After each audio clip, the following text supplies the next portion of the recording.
Ambassador Suchitra Dore, friends, brothers and sisters, namaskar to all of you. And let me say what a great pleasure it is to meet so many of you this evening at Bangkok. I've just arrived a few hours ago and I already feel recharged just looking at you. I'm meeting you, an Indian community abroad, on the occasion of Azadi Ka Amrit Mahotsav. Barely 24 hours after I was listening at the Red Fort to our Prime Minister speak to the nation and to the world. And as actually I saw over the last 3 days, an enormous movement in India called Har Ghar Tiranga. I had the occasion to see it not just in Delhi, but I was traveling a day before that in Bangalore as well. And perhaps the right note or the right subject for me to talk to you about today is really what's happening at home. What is the mood at home? What is the feeling in India? Because it's natural for an Indian community abroad to want to know that. Now, we've all been through some very difficult years. I was myself last year in 2019, and for all of us, for the entire world, in fact, 2020 and 21 were years when travel was much more challenging. And so, in a sense, even though many of you in recent months would have been back home, I don't know how many of you got a chance to travel around in India. So, the picture I convey to you perhaps would be interesting because you may not have yourself an opportunity to witness and grasp some of the changes that I'm talking about. As I said, we've all come out of two and a half very difficult years because of the COVID. And because even during this period, as Foreign Minister, I have continued traveling. I had an occasion to see what was happening in other societies, how they have coped with the same challenges. What is it we could learn one way or the other from them? What are the comparisons in a sense? And the big point which I want to share with you is that perhaps much more than many other societies, perhaps much more than our own expectations, we have come through a very difficult period with a great deal of determination and fortitude. As we celebrate 75 years of independence, we should also, we naturally would reflect on all the achievements and the challenges we've had in these 75 years. But the immediate challenge, the challenge of COVID, I think is perhaps a point worth reflecting for all of us. That a country could actually get 200 billion shots in the arm, that it could do this in such an organized fashion, that it actually could do this pretty much with in pace with most of the developed countries of the world, that this exercise was digitized, that it was validated in a way in which we not only got the vaccination done, but we got the certification of such a massive exercise so well organized. I think that itself might be a good point to reflect on. It's a good point to reflect on because perhaps a few decades earlier, we would have waited our turn in the global vaccination queue. We would have waited for somebody else to have discovered the vaccines, to have produced the vaccines, then slowly it would have come to us. And instead, actually, we not only had a made in India vaccine, we also had an invented in India vaccine. And the scale in which we did it, the scale in which we produced it and we deployed it, that itself actually speaks of a very different India. During the COVID challenge, I was obviously involved in the external interface. Initially, the fact that so many of our people were stuck abroad, the precautions we had to take in terms of travel out, travel in, the effort we had to make to actually set up very rapidly the infrastructure to deal with COVID, get the PPEs, the ventilators, initially even some of the APIs for the medicines and the medicines themselves. But I was also involved as part of a ministerial group which actually was charged with responding to the COVID, which was headed by our health minister. So I had, in a sense, an insight as a foreign minister into what was happening, but I had an insight as part of a ministerial group. And for me, the revelations of this period actually were tremendous, because it showed what our country could do when faced with a huge challenge. It showed actually what were the latent capabilities in our country that we could now bring to bear to meet this once-in-a-century challenge. I spoke to you about the vaccination, the scale of the vaccination, which actually has been the biggest that any country has done. But there are many other stories, not all of them told so sharply and expressively as they should be. You know, very early, as we actually headed for the lockdown in 2020, I mean, now it seems ages away. In 2020, when we were actually looking at the socio-economic consequences of what needed to be done, Prime Minister was very clear that he actually told all of us as ministers that a century ago, when the Spanish flu came to India, more people actually died of hunger than they did of the flu. And he said this was not going to happen on his watch. So, among the accomplishments actually of the last 2 years has been that we actually have supported day after day 800 million people to whom the government has provided free rations, and done it in a way in which the old Indian leakage system, that 100 leaves Delhi and only 15 actually reaches the recipient, that did not happen. That 800 million people actually, week after week, now it's almost 27, 28 months that this has been going on, actually went through this period assured that they would not be lacking for food. But you know, households just don't need food, they also need some cash at hand. And because we had done the Jan Dhan Yojana, because so many people had bank accounts, now we realized how far-seeing that policy was. And actually more than 400 million people, a very large proportion of them women, actually get money put into their accounts so that for the daily necessities, they too do not have to scrounge or look elsewhere for support. Now, I mentioned this to you because just think for a moment, 75 years of independence, you have 200 million vaccination shots, you are feeding 800 million people, you are funding 400 billion, feeding 800 million, funding 400 million, vaccinated 2 billion.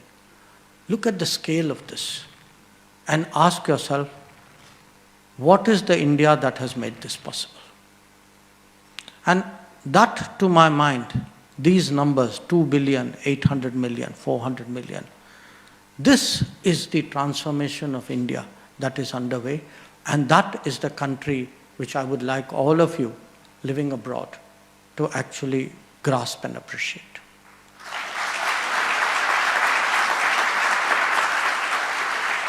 Now, it's not only what we have done in a crisis. Even this, the vaccination, the food, the bank account, was made possible because, especially in the last 8 years, we have actually become a digitized society. That what we were famous for as serving the world, we were the back office, we were the place where IT work was done. We have actually brought our skills, our talent, our determination onto our own progress. And this is the result of that. Now, that's not the only result of that. Let me give you some other examples of how we are progressing. Many of you would have heard of this Ujjwala scheme, where we have replaced firewood with LPG gas cylinders. Now, when you look at a scheme like this and see the beneficiaries, actually you have 80 million people whose houses have become cleaner today because of the change of their cooking.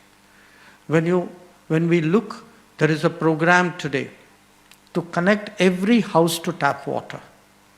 Now, tap water is something you probably take as given in Thailand, but those of you who have lived in India or been recently to India know what a challenge it is.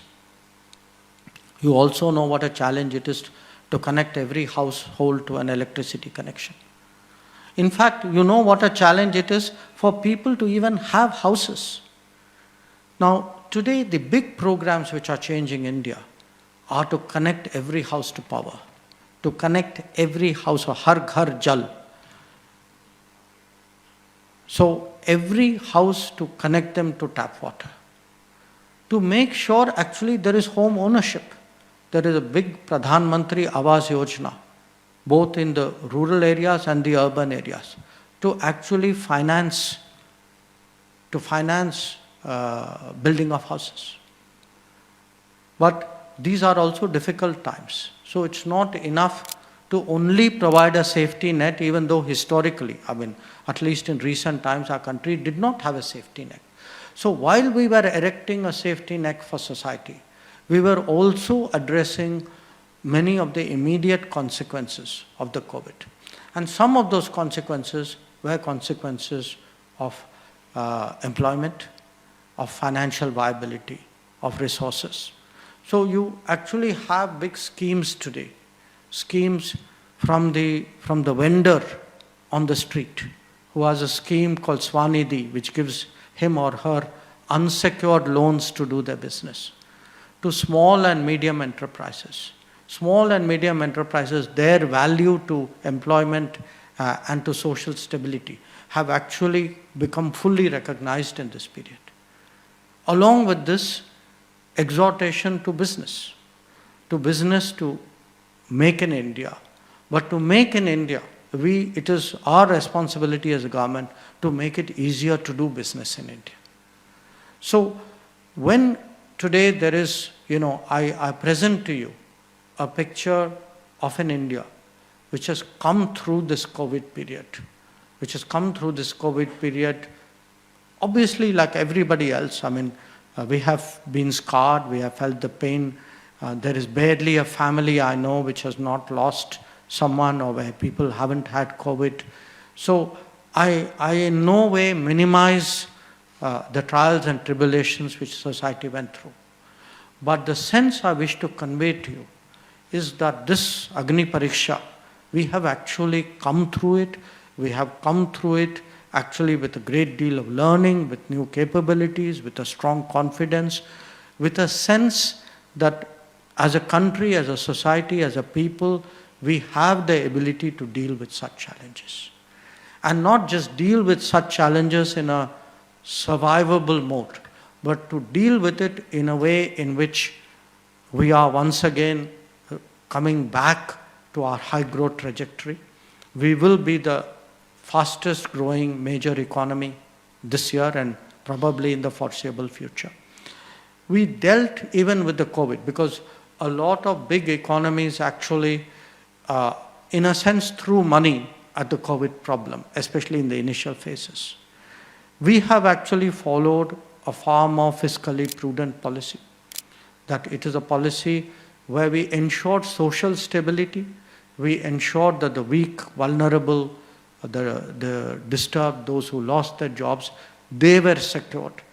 But we encouraged a cleanup of the system. We saw reforms in this period, important reforms, business reforms, tax reforms, labor reforms, education reforms.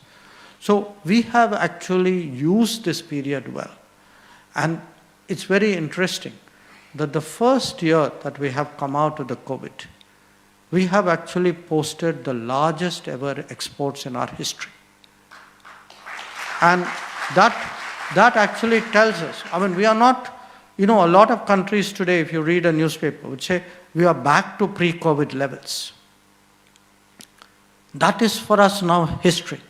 We are today looking well beyond where we were pre-COVID. And that, in a sense, is the state of the nation that I wanted to share with you. But it is a state of the nation where I think all that we have done in recent years, built on over the achievements of this last 75 years, recognized and trying to address many of the shortcomings of this period, we still have a long way to go. And yesterday's message of the Prime Minister actually laid out, he asked Indians really to take 5 pledges. It was a pledge to strive to make India a developed nation, and a developed nation in the next 25 years. The next 25 years, as we head towards centenary, what a period which the Prime Minister called Amrit Kal. The second was to put behind us the colonial legacy. The sense that, somewhere there are stronger powers, that standards to which we must conform, judgments to which we must bend.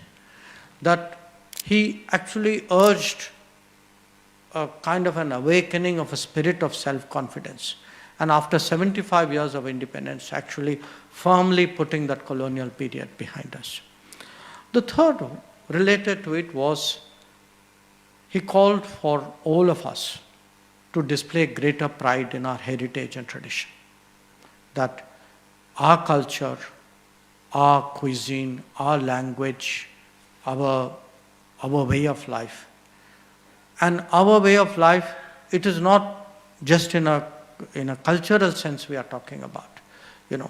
When we speak about Atmanirbhar Bharat, when we have today an enormous revival of our craftsmanship, there is a movement which I don't know how many of you are familiar with, called One District, One Product, where every district of India, the 750 districts of India, are encouraged, each of them, actually to develop their products and put them out, in a sense, as a sort of geographical indication, put their cultural history out into the world as a product for the rest of the world to see. The fourth, of course, the fourth pledge which the Prime Minister urged us yesterday was to strengthen the unity and integrity of the country. And the fifth one was actually to ask all of us to be more conscious of our duties, because it's very easy to speak about rights and entitlements, but all rights and entitlements happen only if the sense of duty is equally strong. So I want to share with you, therefore, as we complete 75 years of independence, the picture of a country on the move, full of confidence, a leader with a vision, with a strategy, with ambition, who can capture the aspirations of our people, especially young people. And that too is something you have to see to believe. I, as a minister, travel around. I actually, probably more as a politician than a minister, travel around a lot in India. And I get to meet young people, I get to visit schools, go to universities, go to laboratories. And what I see today in terms of innovation, startups, inventions, it's actually really sort of beyond imagination. It's not only the innovative world which is on the move. I think any of you who go today to any part of India will also see actually the infrastructure change which is taking place. And since you all live in this part of the world, Southeast Asia, you actually know how much infrastructure development was at the heart of Southeast Asia's development. And there is today that deep belief in India that if we have to actually post higher growth, if we have to spread prosperity even within the country, if our economic efficiencies have to improve, then infrastructure modernization is very much part of it. And that too, there is not just a city in India. Even if you get out of towns, out of urban areas, you can actually see construction on the way, railway lines, airports, roads, power grids, power stations, all of that is happening. So as I said, the sense which I wish to share with you is really that confidence that 75 years after independence, we are today a country very confident looking at our future, very determined that we are going to pick up the pace of growth, that we are in the next 25 years going to show a great deal of ambition and a great deal of determination to achieve those goals. A lot of that, of course, depends on the state of the world, and that is something which is my direct remit as Foreign Minister. And I think anybody who follows the news, who picks up a paper or who looks at the social media, I think all of you would agree that the state of the world is quite challenging right now. Part of it was the COVID and the the disruptive impact it had. I think today, developments in Ukraine, the impact it's had on energy prices, on food prices, in terms of trade disruption, that is a source of anxiety. But those are general problems. There are also problems that are sometimes specific to any country. I think many of you know, in our case, for example, we have long been challenged by the activities of, by the impact of cross-border terrorism.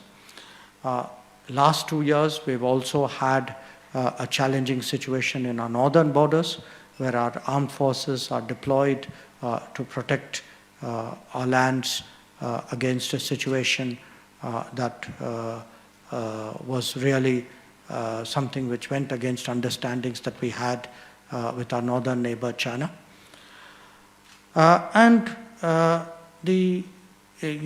In all of this, there are the big global challenges which we all like to shape. After all, India is almost 1/5 of humanity.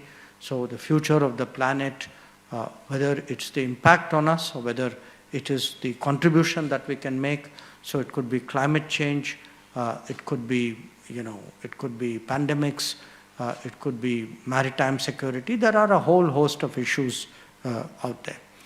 So in all of this, where does India and Thailand, where does that relationship figure? For us, ASEAN, has been in many ways associated with the period of reform. From 1992, when economic reforms started in India, this was also a period when our relationship with ASEAN picked up. So there is a natural association of ASEAN with high growth, with greater trade, with more openness, with a much more energetic economic policy, and that continues even today. Among ASEAN countries, I think Thailand has been particularly important for us. It is today a very major partner. Trade, I think, is in excess of $15 billion. It is a partner actually with us, not just in the ASEAN structures, but in many other organizations. So there is an organization called BIMSTEC, which which Thailand is currently chairing. We have the Mekong Ganga Cooperation Initiative. There too, India and Thailand are members. And there is a lot that we do between us, we do with third countries. So I am here today and over the next 2 days, really to take our relationship with Thailand forward. We have a mechanism called the Joint Commission, which I will be chairing along with my counterpart. And our objectives obviously is to build greater political comfort, to increase trade, to look at what are the barriers for, which stand in the way of more economic activity, to promote more investments between our countries.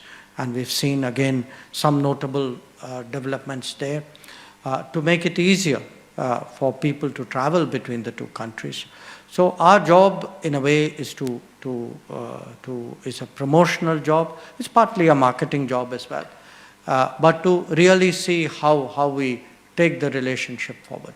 And this really matters to us today because in a much more volatile and uncertain world, it's a bit like markets. If there is volatility, you look for where there is stability. And I think both ASEAN and India find in each other a source of stability when they look at the world.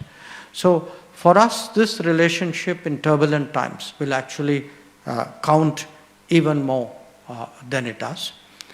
So I can certainly assure you that we will continue to pay a lot of attention, and I'm very confident that this relationship will continue to grow. Now, for any relationship to grow, obviously, the Indian community has a role to play. And I know in every sense of the term, you have truly been an exemplary community. And I say this not just because I want to please you. I do want to please you. But I say this because, I saw it during the time of COVID. I saw it when, there were opportunities and occasions for a community to stand up and make a difference. And we saw that you did. But I also see it because, my best sense of a community is actually from my counterparts in the other country. That when I hear them speaking warmly about the community, they see it as a bridge, just as we do. For me, that is proof that really the community is making a difference. And that certainly is the case with all of you. So I take this occasion not just to meet and greet you, but also thank you for all that you are doing, really, to keep the India-Thailand relationship going. So with those words, let me once again really renew my greetings to you, greetings of 75 years of independence, greetings of the period that lies ahead of us, which we are very confident, the Amrit Kal, which our people will traverse. And certainly my good wishes to each and every one of you. These are still difficult times, as we saw in the case of Mr. Sehgal. We always wish each other good health, but I think that wish probably means more now than it did a few years earlier. So once again, really my very best. I think there's a Q&A after this? Okay.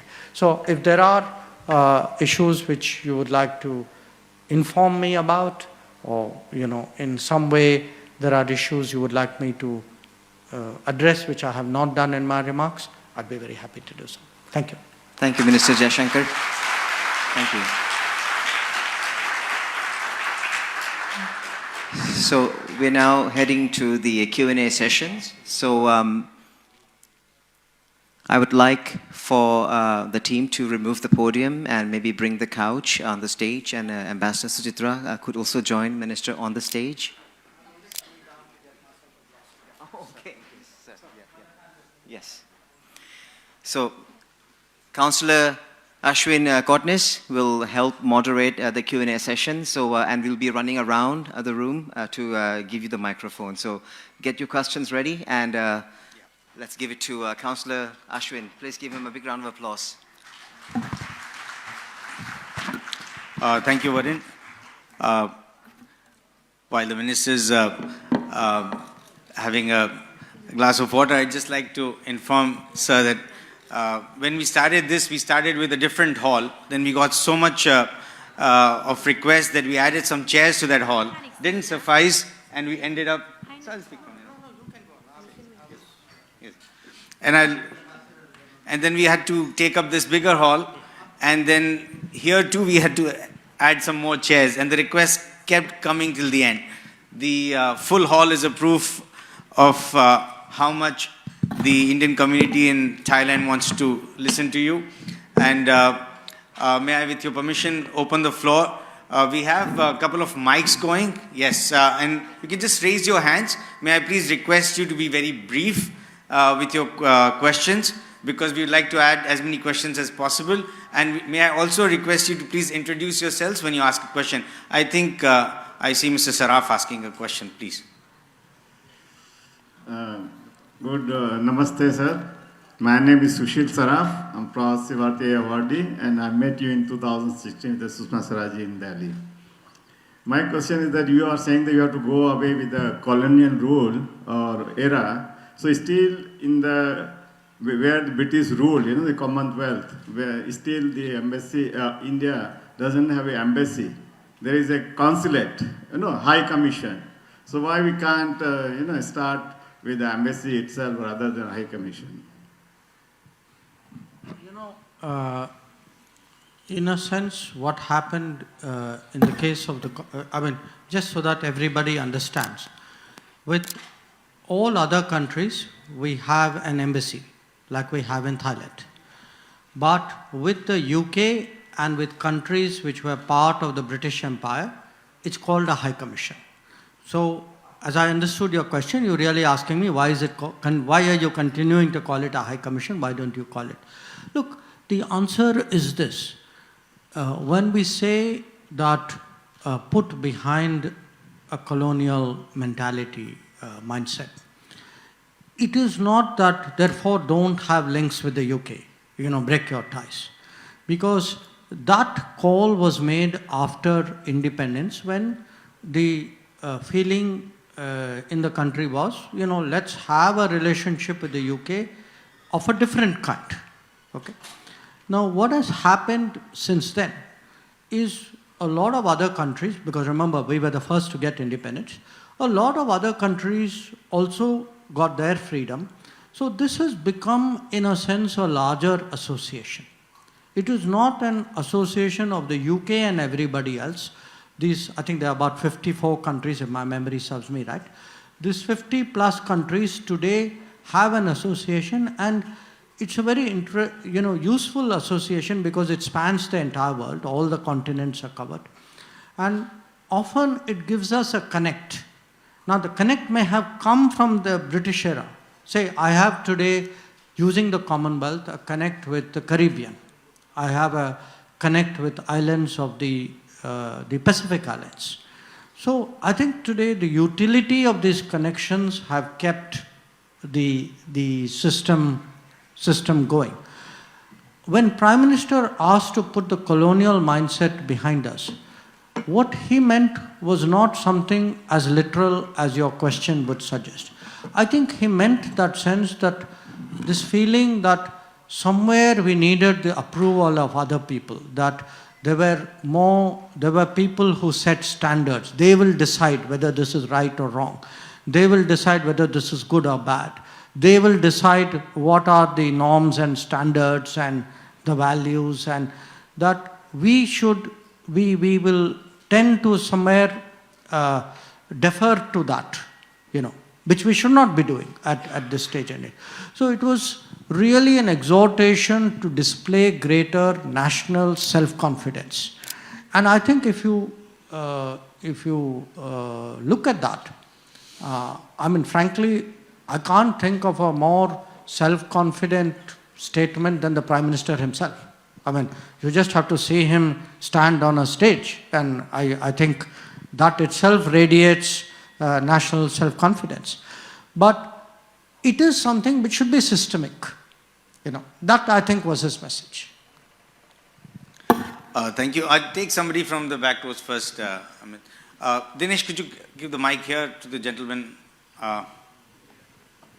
Or maybe, okay, please, sure. I'll come to you later, please. Yeah, please introduce yourself.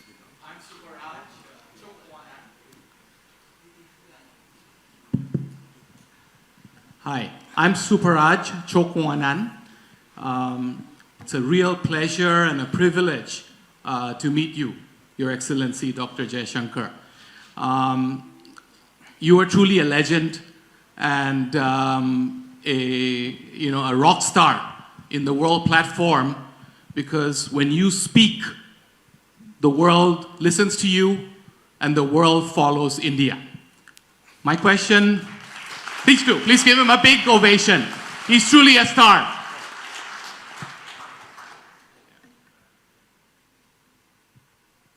My question is, India is one of the largest diaspora, which includes professional, businessmen, and people who have achieved success in their respective fields. Do you think that India has utilized the full potential of the Indian diaspora, and how do you think we in Thailand can contribute to India's foreign policy? You know,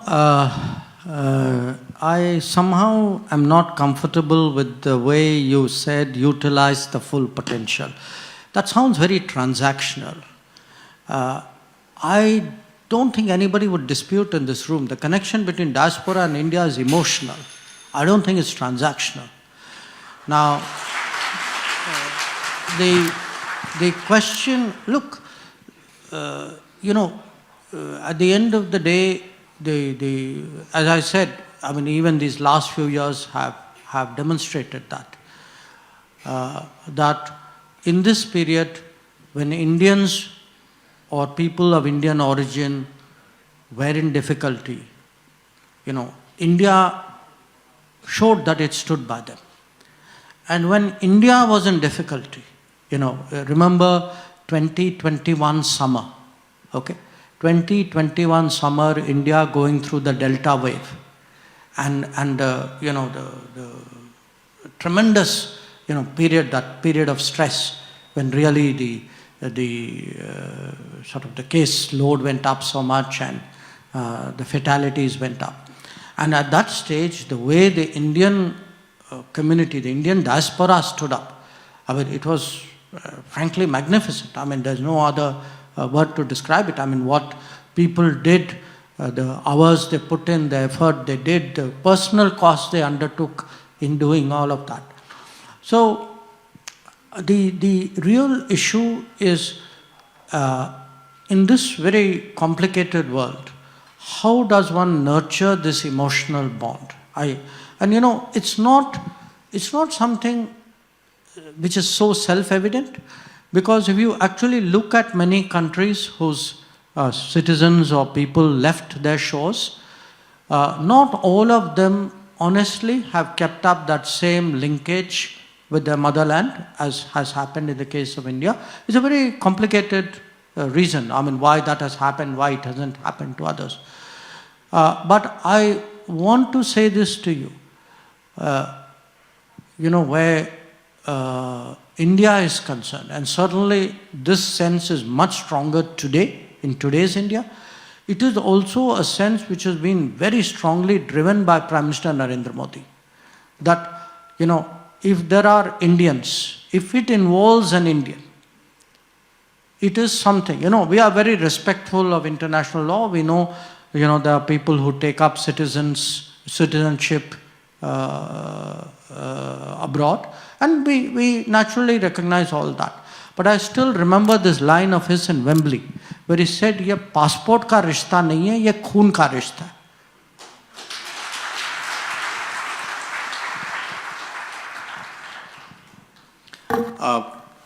The next question, I think the gentleman from Tech Mahindra, I think they're sitting next to you.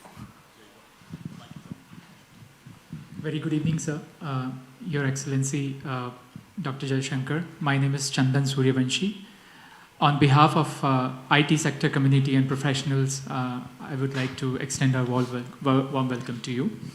My quick question would be that nowadays we see many Indian origin politicians taking up some very highly reputable leadership roles in many countries.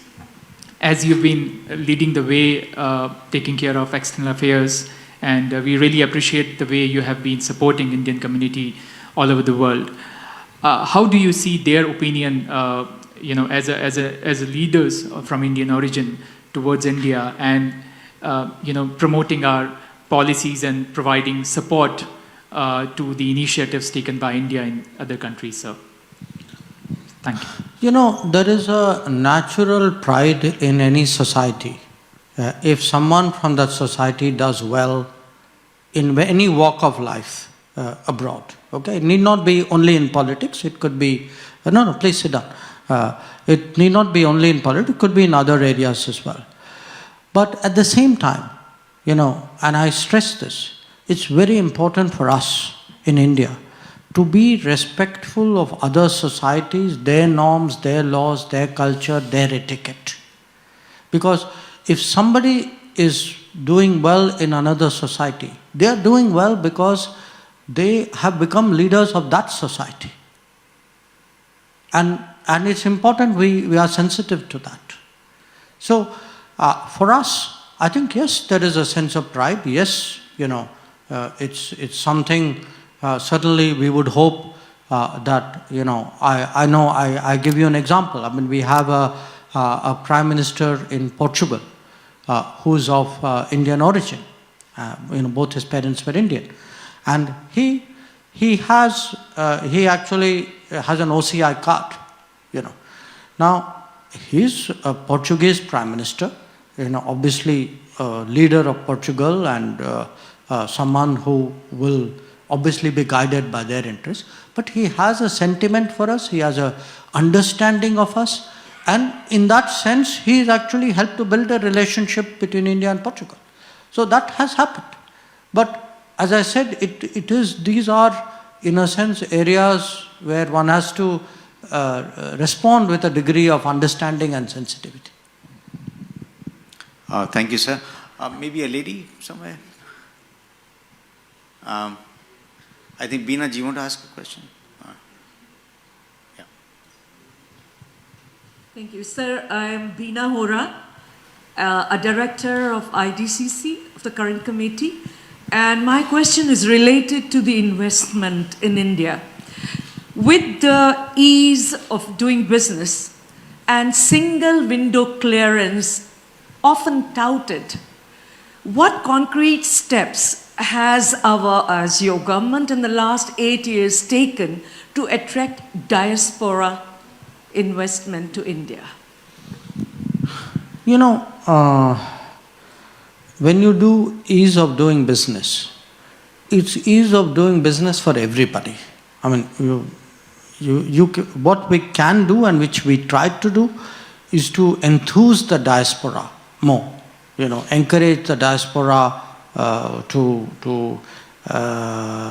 in a sense invest more, economically engage more.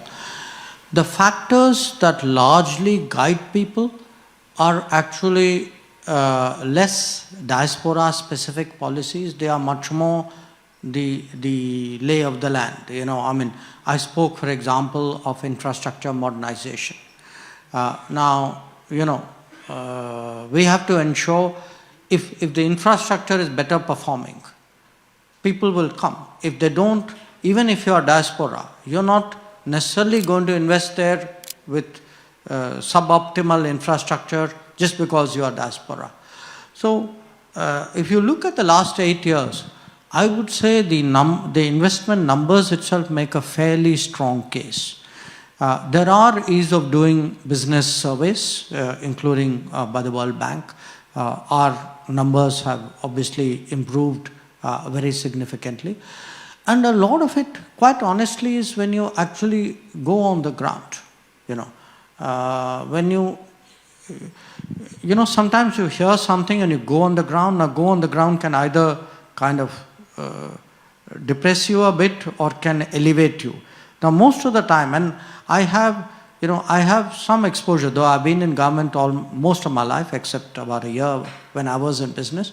But I have a business side to my family as well. So I'm quite sensitive to that, and I understand that a bit. The business, the business atmosphere in India today really has changed. I mean, it has changed in terms of the credit support. It has changed in terms of, what are all the law, rules and regulations, the paperwork that you have to do. In fact, it isn't just ease of doing business. Prime Minister Modi has this initiative, a set of initiatives, what he calls ease of living. How do we make it easier for the average citizen to live their life? I mean, it can be very small things. I mean, today you have something called self-attestation. Now, in the old days, you needed to actually go somewhere else and get somebody else to sign a piece of paper to say you are who you are. All we did was really to make people go through the hoops when there are other ways of validating people's identity. So there's actually been a great deal of change in simplifying things, in cutting the paperwork. There's a bit, again, which I am most familiar with, issue of passports. There was a time when issuing a passport in India would take months, sometimes maybe more than a year. In fact, Ambassador Swaminathan would recollect, I mean, when we first joined the Foreign Service, our relatives said, oh, okay, at least we know somebody will help us get a passport. I mean, that was really how they viewed our job. And then what started as months, many months became a few months. Today, actually, people wait more than a few days. They start to get very impatient and very articulate. Let me tell you, I hear it. So these are really the examples of what is changing, and definitely it is changing, I can tell you, in the business world. The business world today is extremely bullish about where India is going, and some of it is visible in the stock market. But look at, even the FDI figures are a good story, really. Thank you, sir. The gentleman in the orange shirt, I think, has been raising his hand for a while. Namaskar ji. Right now, 3 leaders, I think, for role model for Indian youngsters. First one is Modi ji. Second one is Jaishankar ji. Third one is Ajit Doval ji. Because everyone know about our surgical strike, I like to ask about our Indian security. First of all, my question is big issue from China, because we lot of goods using very 10 rupees, 20 rupees, maximum Indian people using Chinese products. Because right now Modi ji implemented Make in India system, very nice system. How we can stop our Indian people mentality to avoid Chinese products? This is my first question. My second question, in India, for the political, the party is different, but we should everybody as Indian. Even if you are from Tamil Nadu, I am also from Tamil Nadu. All right, good. Okay? My name is Thirusulam Swaminathan. Our world ambassador also Mr. Swaminathan. So I like to ask right now, in Tamil Nadu some issues going. Apart from the nation, the Tamil Nadu Chief Minister every time saying one dream. One dream means Hindi people don't know, but Tamil person you know. May I ask you to be please brief? So Get the question. So how we central government to stop this word from the one chief minister? No, look. And then I need to how to avoid the Chinese products. No, I think let's stick with the first one. Look, what happened after the 1990s was we opened our economy, and which was the right thing to do, because at that time there was too much state control, our economy was not competitive, it was important, we dealt more with the world. All of that was very good. But what happened in India was that business houses, when the economy opened up, they were naturally, what are business people most concerned about? They are concerned about, making profits, having a good supply system. So you had a situation where, in order to build their own businesses, in India, we started importing more and more from other countries. Now, if you contrast this, not only with China, if you look at Korea, you look at Japan, I'm giving those as some examples. These countries built up their economy not just by having big business, but also having a supply chain within the country. So what would happen is that businesses in these countries would mainly rely on components produced there, raw materials produced there, vendors who are from their own economy. So our challenge after 25 years of economic reform was the kind of support that the SME, small and medium enterprises, should have got in India, the kind of supply chains that we should build in India, we did not build, or we did not build enough. So, you ask, how do you import less? To me, it's not only from China, though China is the biggest exporter, or importer where we are concerned.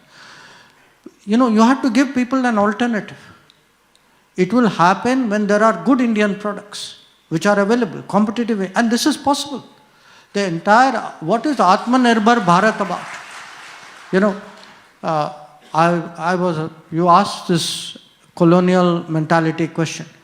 Atmanirbhar Bharat is also about overcoming the colonial mentality. That somewhere something better is made. It doesn't have to be made outside to be better. It can be made in India and be equally good, maybe even better. So today, the idea, what you can see in India, is a big push support given to manufacturing, lot of support given to farmers, support given to innovation and today to creativity, to skills in India.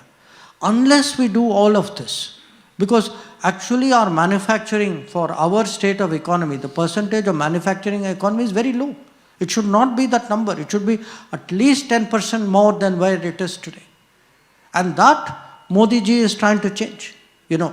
For him, the measurement of a good economy is not only GDP growth.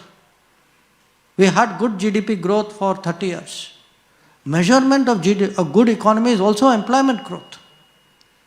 It should not be that, companies will make money, it is good. But companies should also employ people, should produce in India. That they have a social responsibility. So, and I do not get into Indian politics when I go abroad. You want to ask me that question, you come and ask me in India. I'll be very happy to. Sir, we have overshot our time by 10 minutes. Should I ask another couple of questions? Okay. I'm anyway getting very angry messages on my phone. Okay, maybe. Short questions. Maybe I'll take 2, 3 at a time. Right. It'll make it easier. Right, sir, we'll do that. Good evening, Her Excellency, Dr. Jaishankar Prasad. Sir, welcome in Thailand. Myself, Pawan Misra. From Keep the question. We are running short of time. How do you see the future of Indian and Thai bilateral ties, which are the most important area of growth and cooperation? Thank you. Very good. We'll take another question. Maybe Sood, I think Mr. Rajiv Sood is asking me. And next one, I think Arpita will take a question from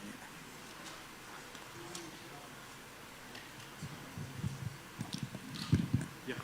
Yeah, good evening, sir. My name is Rajiv Sood.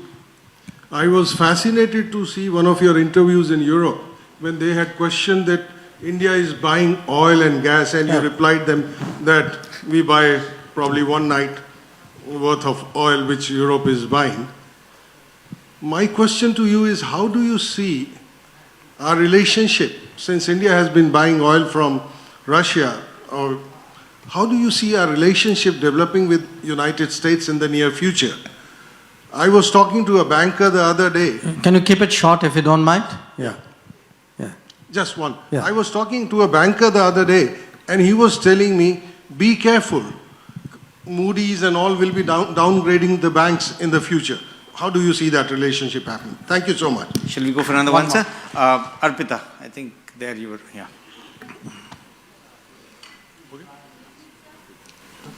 I'm Arpita Kulkarni. I represent Maharashtrian community here. So my question is about today's youth. In today's youth's language, sir, your interviews, and by virtue of that, you are really trending now. So the question is, we have a room full of people where we have excellent managers, strategists and business leaders who have been educated through Indian education system and now working with global MNCs. However, it does not reflect in the university rankings. Our universities are nowhere in top 50.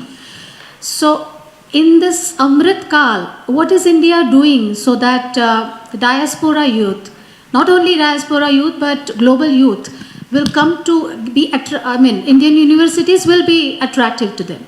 Right. Okay. I'll go through these three questions. Maybe Yes. I'll take one more round after. Right, sir. Okay. Right, sir. All right. First question, India-Thai. Look, as I said in my initial remarks, for us today, if I were to look at the 5 big economic partners we have in the world, they are the European Union, the United States, China, ASEAN, and the Gulf. These are the 5 big trade accounts that we have. Now, within ASEAN, all of you know how important Thailand is. So, for us today, especially because there is a lot of volatility in the world, it is very, very important that India-ASEAN relations not just do well, but actually grow. I think this understanding is there in ASEAN countries. All my ASEAN counterparts were in India last month because it was the 30th anniversary of our strategic partnership. And I can tell you, tomorrow are my talks, but I am very confident that my enthusiasm to grow this relationship, which I'm doing obviously at the directions of the Prime Minister, is completely shared on the Thai side. So I'm very confident that in different ways this relationship would grow. And I think where all of you are concerned, particularly the economic side and the community side, the travel side, I think these are areas we would like to grow fastest. The second question, on the oil issue. Look, you have to, at this time, oil prices are unreasonably high, okay? Not only are oil prices high, so are gas prices. A lot of them, lot of traditional suppliers to Asia are also diverting them to Europe, because Europe is buying less oil and gas from Russia, or can buy less gas from Russia. So Europe is also actually buying much more from the Middle East and from other sources who would have supplied India. So it is a situation today where every country will try naturally to get the best deal possible for its citizens, will try to cushion the impact of this high energy prices. And that is exactly what we are doing. Now, we are not doing it in a defensive way. We have been very open and very honest about our interest. I have a country which has a per capita income of $2,000.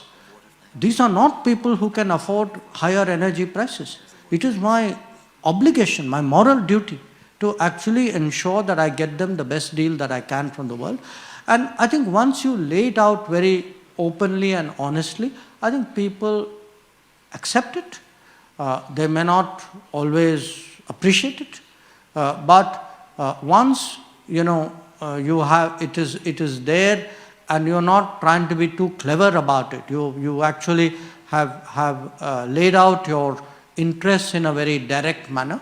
My sense is that the world accepts that as a kind of reality, and that is what will happen out here. And I can tell you, as someone who deals very intensively with the United States, I do see that not just in the United States, but including in the US, that they know what our position is, and they move on with that.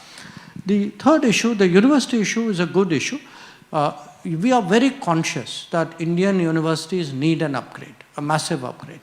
And in fact, there is a new economic policy which has been formulated. Again, partly because of COVID, things got slowed down, but you will now see this actually operationalized. And we want much deeper collaboration with foreign universities. We want more foreign students in our universities.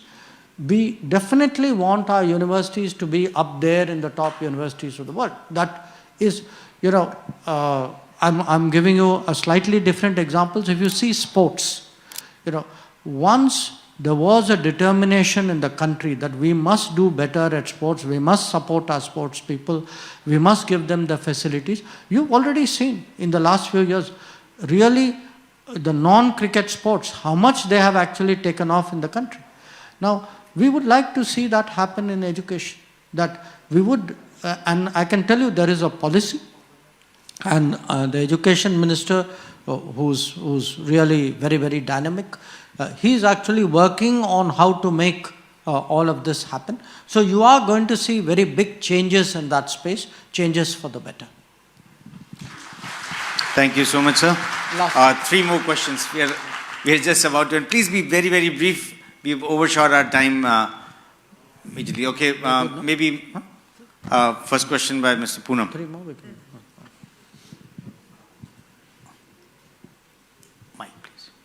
We have it here. Good evening, sir. My name is Poonam Kothari, representing the Jito, Thailand. I'm making my question very short. We are NRI living in Thailand. We like to help India to contribute to our country and help the schools and the hospital. In our own village, in order for us to do the same, I would like to know, is there any upcoming scheme in pipeline which make it easier for us to help our country? First question. Good Second, evening, sir. Good evening, sir. Atul Jogani, I think he represents.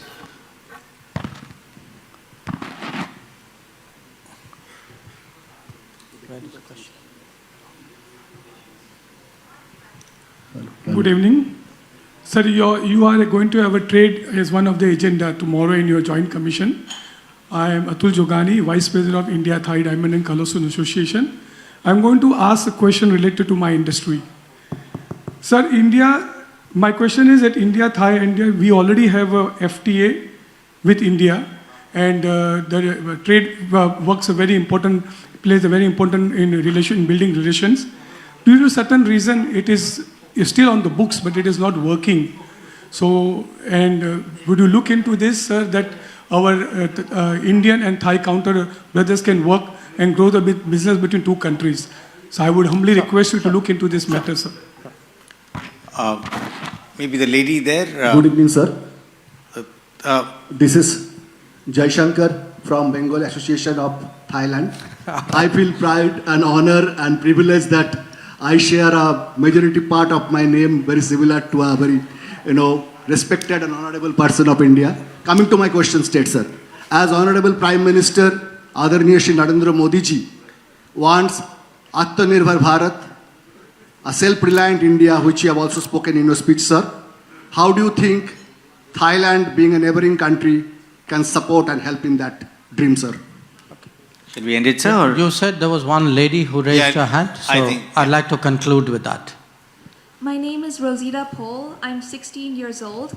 As a 4th generation Indian Thai, I have witnessed a lot of Korean soft power here in Thailand. I would like to see India exert her soft power more. Thank you.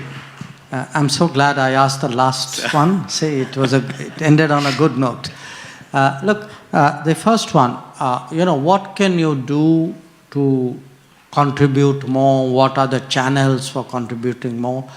To a large extent, it depends on you, because if a few years ago, for example, we encouraged, NRIs and PIOs to contribute to building, at that time, Swachh Bharat, and toilets building was a big thing.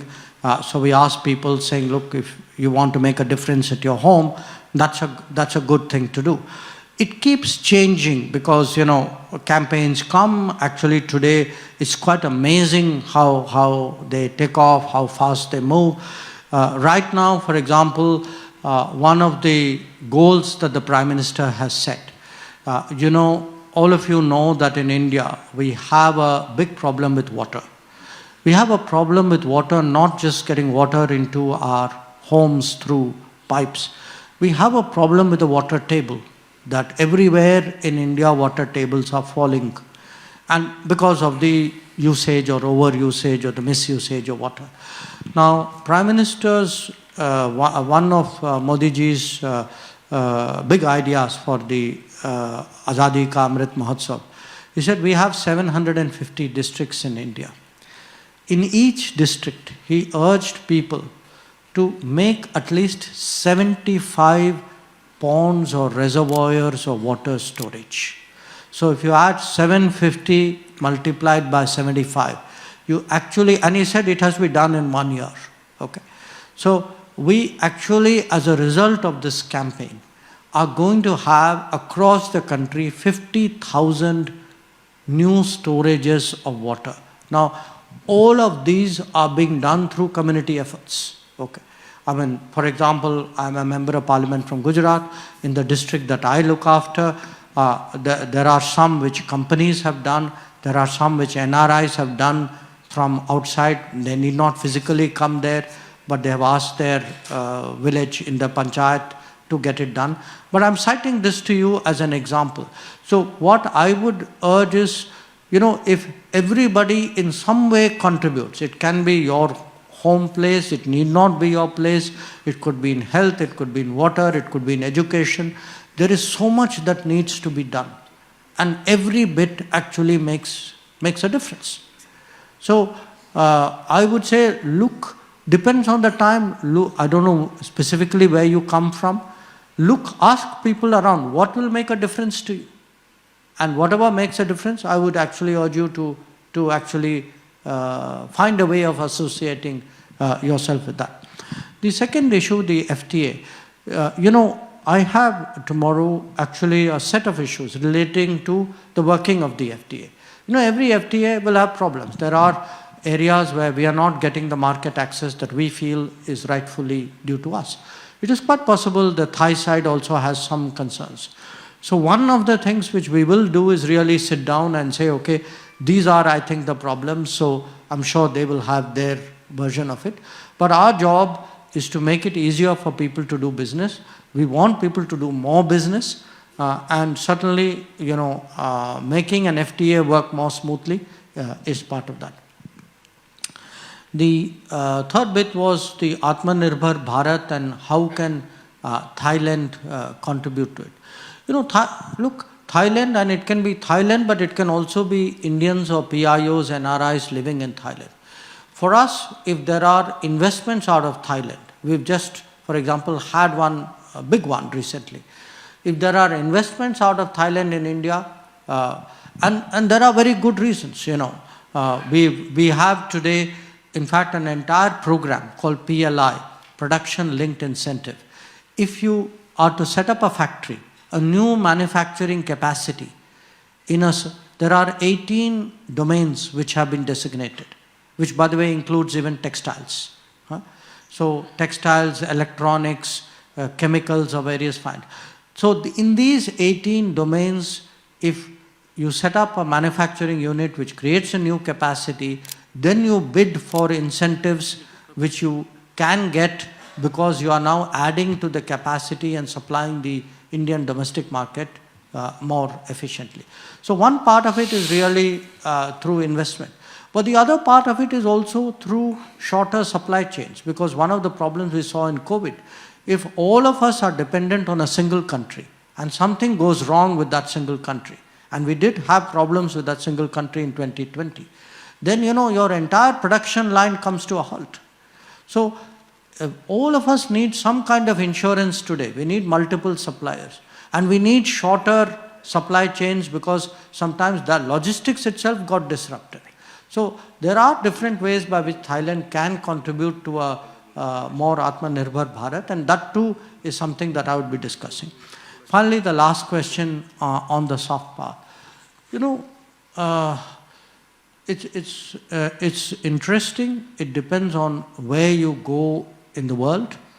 I found, for example, there'd be parts of the world, Gulf, North Africa, Central Asia, where probably Indian soft power is the strongest.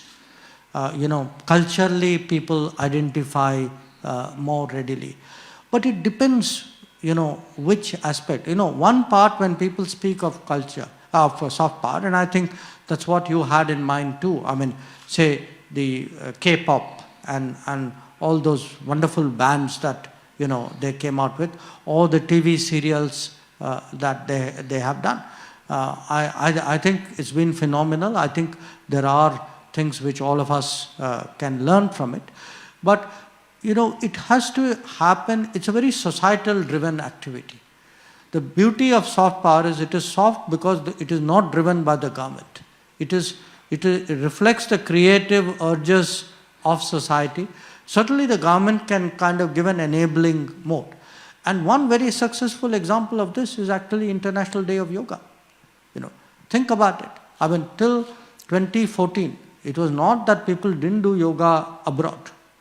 But once actually Modi ji got this inspiration that we must make it an international celebration, then he asked us, saying, go to the UN and get UN to pass a resolution, which was passed unanimously. Then you have seen, actually, I mean, it's, to my mind, actually, if I see in the 365 days of a year, which single day has the largest cultural celebration in the world, I think today actually the International Day of Yoga actually heads it. So it should be an inspiration for us to do other things. You know, it can be, I mean, we are today very energetically promoting Ayurveda and forms of traditional medicine. WHO has just set up the first global center of traditional medicine in India, in Jamnagar. And because again, COVID has made people much more aware and open to traditional medicine and wellness. Or it could be a very different example, you know, something which we are now going to be pushing. I'll share with you. This will now be the International Year of the Millet. Okay. Now, you know, some of you may remember eating millets in your youth. Now everybody switched to rice and wheat. But actually, if you look, what did our parents and grandparents eat? Almost all of them ate millets, and millets are very healthy. They are far more nutritious, and they require much less water. And today, when you look at food shortages, actually millets can make a huge difference. So promoting millets itself, it's also a form of soft power. You change people's eating styles. So, and certainly it's better than promoting potato chips. So thank you really for that question. And once again, it's been a real pleasure to meet all of you, to interact with you. What I want to say, I count on your support as a community here for the relationship. I know that, you know, you will always have the interests of India close to your heart, that, you know, you'll always find ways which you are comfortable with in some form contributing to what is happening there. I thank you really from the bottom of my heart for all that you are doing. Thank you. Once again, great pleasure, and Jai Hind.